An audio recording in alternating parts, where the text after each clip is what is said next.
बहुत रेलिवेंट शख्सियत है, फॉर्मर फॉरेन सेक्रेटरी हैं पाकिस्तान के, former ambassador Pakistan to United States हैं, जनाब एजाज़ चौधरी साहब हमारे साथ हैं। मैं बहुत शुक्रगुजार हूँ। अभी कामरान साहब भी ज्वाइन कर रहे हैं, मैं कामरान यूसुफ साहब जो कि IR इंटरनेशनल रिलेशंस के एक्सपर्ट हैं।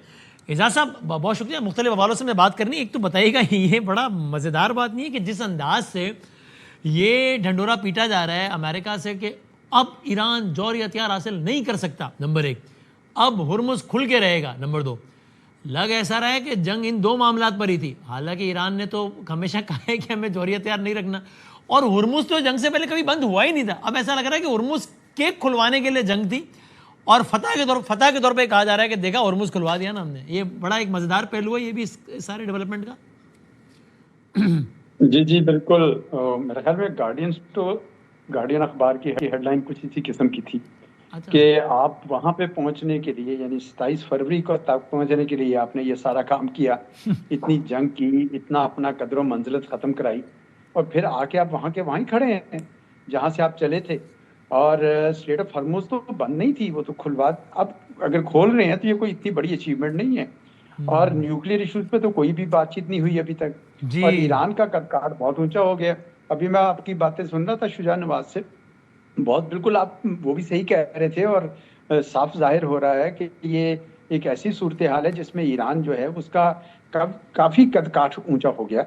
और अमेरिका के लिए मुश्किलात, हम बड़े अरसे से कह रहे हैं, ये आपके प्रोग्राम में भी और प्रोग्राम्स में भी कहते रहे हैं कि अमेरिका मुश्किल बंद गली में आ गया है, और वो अब डोनाल्ड ट्रंप सब करना चाह रहे हैं। और उसकी आप ये देखें कि जिस तरीके से उन्होंने डांट पिलाई है नेतन्याहू को, और जिस तरह का इसराइल के मतलब अब अमेरिका के अंदर इस वक्त कन्वर्सेशन है, ये तो पहले कभी नहीं सुनी थी हमने, कभी हमने देखी भी नहीं थी। और मैं अभी करन थापर के साथ इंटरव्यू था उसका, मैं गिडियोन लीवी का, जो इसराइल के हार्टेस्ट के बहुत बड़े कॉलमनिस्ट हैं, तो वो कह रहे थे कि भाई ये जो जंग है बिल्कुल इसराइल के अंदर बहुत ज्यादा अनपॉपुलर हो गई है, और नेतन्याहू साहब बहुत अनपॉपुलर हो गए हैं।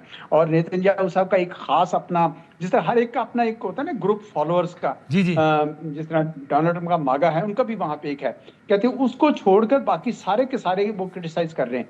और उनका ये ख्याल था कि ये बिल्कुल स्पॉइल नहीं कर सकते, और चूंकि अमेरिका के बगैर इसराइल बिल्कुल एक कदम भी आगे नहीं चल सकता, तो जो स्पॉइलिंग का जितना काम इन्होंने करना था कर चुके, आप ये बिल्कुल नहीं करेंगे। ये उनकी राय थी वहां पे बैठ के, इसराइल के अंदर बैठ के। अब मुझे भी कुछ ऐसा ही लग रहा है कि अब उनके लिए मुमकिन शायद नहीं रहेगा कि इसको हम स्पॉइल कर सके, क्योंकि अमेरिका के स्टेक्स बहुत ज्यादा आ गए इस प्रोसेस में। और जिस तरह शुजा नवाज कह रहे थे ना, इरिवर्सिबल, मेरा भी ये ख्याल है कि अब ये प्रोसेस डीरेल करना इतना आसान नहीं रहा, क्योंकि अमेरिका इसको चलाना चाहता है, ये उसका अपनी सियासी मजबूरी बन गई है। और अल्हम्दुलिल्लाह पाकिस्तान को इसका सेहरा जाता है कि पाकिस्तान ने बड़ी, मैं समझता हूँ, परसिस्टेंस के साथ एक बड़ा ही मुश्किल मामला जो है उसको इस स्टेज तक पहुंचाया। अगरचे अभी आगे बहुत मुश्किल मामलात हैं, लेकिन इस तक पहुंचना भी बड़ी बात थी। यानी इसको सर सादा आम फहम कर दूं, आमियाना अल्फाज में, तो आप ये कह रहे हैं कि अगर मैं सही समझ रहा हूं कि इसराइल की अपनी जो भी एक चौधराहट और ये वो सारा अपनी जगह, उसका असर रसूख, ठीक है, छोटा मुल्क होने के बावजूद बड़ा असर है, लेकिन अब जब ट्रंप या अमेरिका का जो मौजूदा सेटअप है वो इतना इस बात पर किसी वजह से रजामंद नहीं है कि इसराइल लबनान पे बर्बरियत करे, तो इतना आसान नहीं होगा इसराइल के लिए भी कि अमेरिका से पंगा लेके लबनान में कार्रवाइयाँ करे और इस प्रोसेस को डीरेल करे। Is that what you are saying? जी जी exactly, this is what I am saying. अब ये मुमकिन ही नहीं था। जी जी बिल्कुल, अब ऐसा नहीं हो सकता। जी ठीक।